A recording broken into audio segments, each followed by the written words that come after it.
When I was a kid, most of my pocket money was spent on candy from ice cream sodas. It was an independent store in my small town specializing in pretty much everything that caused cavities. The walls were filled with all kinds of candies, chocolates, and sodas. There was a small cabinet with a selection of handmade candy. There was even a bar where you could enjoy a freshly made milkshake, cone, or coffee. The owner was an old man called Mr. Bramley, who had the demeanor of a pleasant older relative. He ran the store all by himself. I never considered it when I was young, but I have no idea how he managed it with no help. You could tell it was a big passion for him though. He was always a warm and cheerful man. I'd visit every Saturday and Sunday with my friend Jackson. I rarely had any more than $1, but this is going back some years and that got a lot more those days. One day as I was choosing a selection of tooth-rotting treats, I saw Jackson stuff some jawbreakers into his socks. "Jackson, that's stealing," I whispered. "You'll get in trouble, only if you tattletale Dylan." He grinned. It made me so anxious that when I went to pay for my candy, my hands were shaking like I'd done something bad. "Everything okay, Dylan?" asked Mr. Bramley with a smile. I nodded with a huge fake grin as I took the pinstriped paper bag from the counter. "Yes, Mr. Bramley. Have a nice day." When we left, I had to compose myself outside. "Don't be a baby," said Jackson, sucking on a jawbreaker like he'd done nothing wrong. The next time we visited, I spoke to Jackson before we went in. "Please don't steal again. I'll get you something." He pulled out $5 from his pocket. My jaw dropped. "I've got money," he laughed. "Why pay if I don't have to?" "Because it's bad. If Mr. Bramley calls the police." "Mr. Bramley is a blind old fool, Dylan. He doesn't notice anything." When we went in, I made a point of standing away from Jackson. I chose my candies and paid at the counter. "Nothing for you today, Jackson?" asked Mr. Bramley, looking over his glasses. Jackson stuttered a little. "Oh, no thank you, Mr. Bramley. I don't have any money." "You can't leave with nothing," said Mr. Bramley. He took a pack of Bazooka bubblegum from the counter and handed it to Jackson. "Gee, thanks, Mr. Bramley," said Jackson, accepting the kind offer. I couldn't believe it. "You have money, Jackson," I said when we got outside. "Lots of money." "So, he didn't have to give me anything, Dylan. I'm not gonna turn down free gum." He proceeded to pull out more candy from his socks and laughed. "This isn't right," I said, feeling bad about everything. "You're such a dork," he said, getting on his bike and riding off. "See ya, Dorcas." It was a massive weight for an 8-year-old to carry. I didn't want to be a tattletale, snitches got stitches and all that. But I also knew it was very wrong and didn't like him doing it. The moral dilemma kept me awake at night. One Sunday I went to ice cream sodas without Jackson. I began my usual ritual of taking forever to choose from the various bright wrappers. "Come have a milkshake, Dylan," said Mr. Bramley. "What's your favorite flavor?" "I don't have enough money, Mr. Bramley," I said.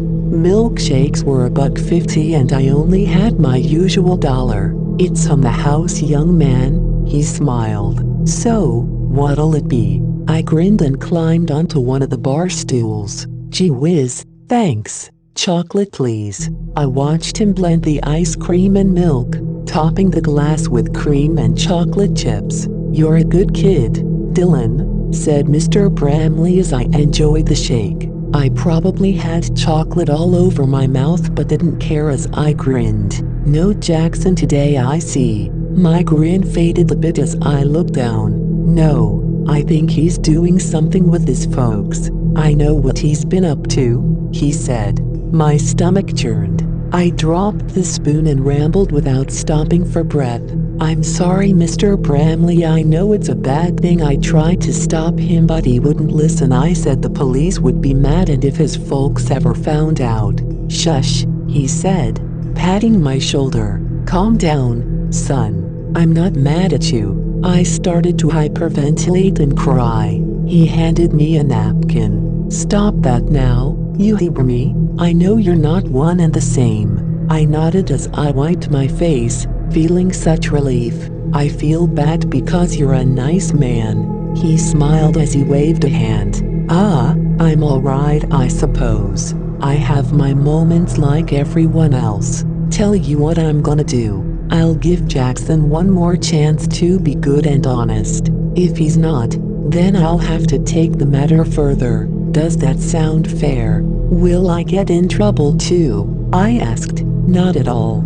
You're not his accomplice, are you? I quickly shook my head. No, Mr. Bramley, I promise. He chuckled. I believe you, young man. I'm quite good at spotting the bad ones. You're a good egg. With that, he gave a wink. Now, come on, finish the chocolate shake. The following weekend Jackson and I rode our bikes to the store. On the way I tried to talk him out of doing anything bad. I think Mr. Bramley might know you're taking things. What makes you say that? He asked. No reason, I shrugged. Just he's not stupid. He's old and blind as a bat, Dylan. He has no idea. What's it to you anyway? I just don't want you to get in trouble, I said. Nerd, he yelled, putting the pedals down and speeding ahead. You can't say I didn't warn him, and that's what I told myself.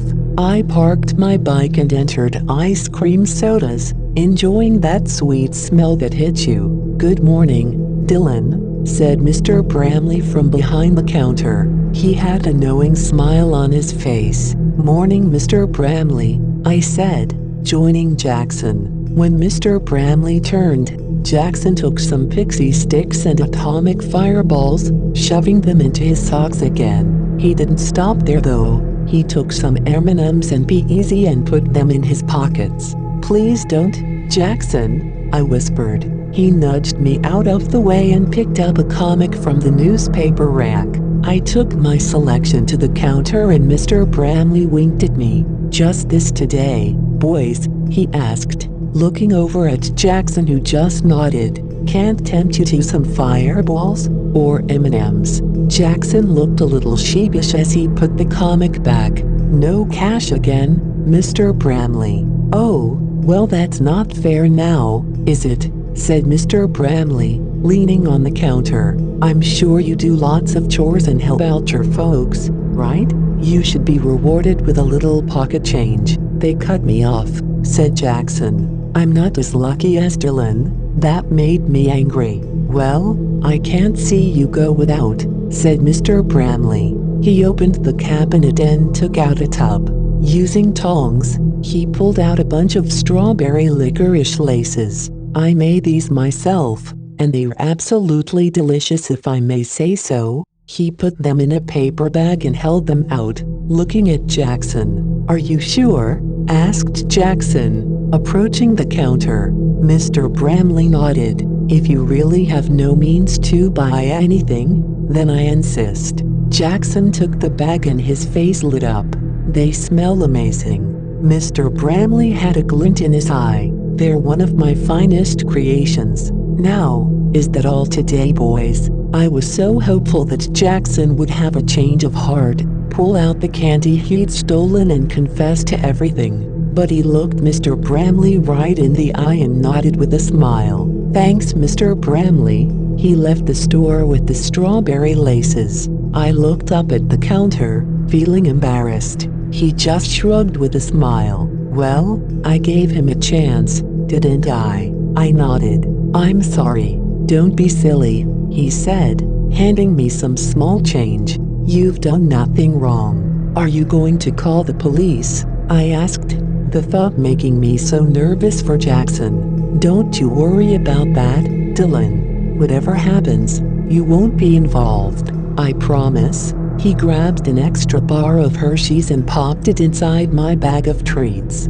I nodded with a slight smile. Thank you, Mr. Bramley. When I left the store, Jackson had already left without me. I biked around looking for him for a while before I went back home. My mom came to my room later in the day to say she had just got off the phone with Jackson's mom. He didn't come home. Do you know where he might be? I gulped and shook my head. He left the candy store without me. I don't know where he went. I kept thinking about how the police had probably arrested him and took him in for questioning. My little heart beat so hard. Days went by and no one had heard from Jackson. The police came to my house after school and I almost had a heart attack when Mom said they wanted to talk to me. In a panic I told them everything. How Jackson had been stealing from the store and Mr. Bramley knew about it. I thought he called you guys and you arrested him, I cried. The officers looked at each other and said they would talk to Mr. Bramley about it. In the meantime there were search parties out looking for Jackson. They found him late that evening, in the woods by town. All I was told at the time was Jackson had died. I was too young to hear the exact details, which I learned about myself later in life. There was a clump of strawberry licorice laces hanging out of his mouth. The ends were deep inside his chest, having choked him to death. There were no visible signs of them being physically forced from the outside. It appeared they'd either been willingly swallowed, or pulled from inside.